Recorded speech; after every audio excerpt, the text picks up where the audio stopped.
Functional league तरपारकर ज़िले की गजवाणी इस्लाम कोट में थी गुज़री, जंहिंमें हुर जमायत के अॻवाननि कारकुननि वॾे अंग में शिरकत कई। गजवाणी में ख़लीफ़ो कुर्बान वाडड़ फ़कीर सैयद साईं ॾिनो शाह, ख़लीफ़ो कुर्बान विकियो, ख़लीफ़ो करीम बख्श महर, डॉक्टर ग़ुलाम मुस्तफ़ा मेमण, फ़कीर इस्माइल रायमू, फ़कीर अला बचायो विकियो ऐं ॿियनि हुर जमायत के अॻवाननि शिरकत कई।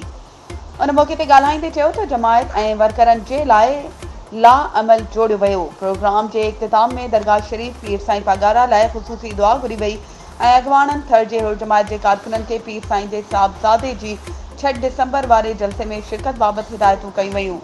वधीक ख़लीफ़े कुर्बान वाडड़ सैयद साईं ॾिनो शाह ॻाल्हाईंदे चयो त पागारे ख़ानदान जूं कुर्बानियूं सिंध लाइ विसारण जोगियूं न आहिनि। हाणे पीर साईं पागारे जो साहबज़ादो सैयद मोहम्मद राशिदी शाह सिंध में मुख़्तलिफ़ ज़िलनि जा दौरा करे रहियो आहे, जेको 6 सेप्टेम्बर ते उमरकोट अची रहियो आहे। तंहिंखां पोइ थरपारकर ज़िले जो दौरो कंदो, जंहिं जी तारीख़ जल्द मुक़ररु कई वेंदी। हुननि चयो त असां हुर जमायत जे कारकुननि खे हिदायत कयूं था त उमरकोट वारे साईं जे जलसे में वधि खां वधि शिरकत कनि। हुननि चयो त पागारे ख़ानदान जूं सिंध लाइ कुर्बानियूं विसारण जोगियूं न आहिनि। वधीक ख़बरुनि ऐं अपडेट्स जे लाइ असांजे चैनल खे सब्सक्राइब कयो ऐं हा, बेल आइकन खे प्रेस करणु न विसारिजो त जीअं असांजी हर नई अचण वारी वीडियो तव्हां ताईं पहुची